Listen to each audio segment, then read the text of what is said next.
آنچه که ملاحظه کردید، صدایی که شنیدید، فضای غبارآلود استودیو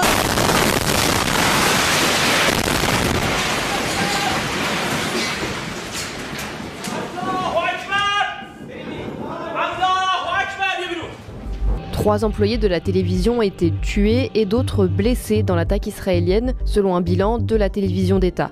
Peu de temps après, la chaîne est parvenue à émettre d'un autre endroit à Téhéran.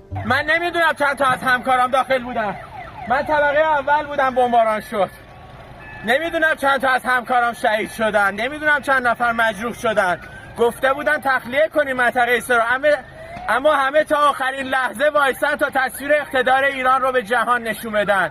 چیزی که رژیم صهیونیستی نمیخواد.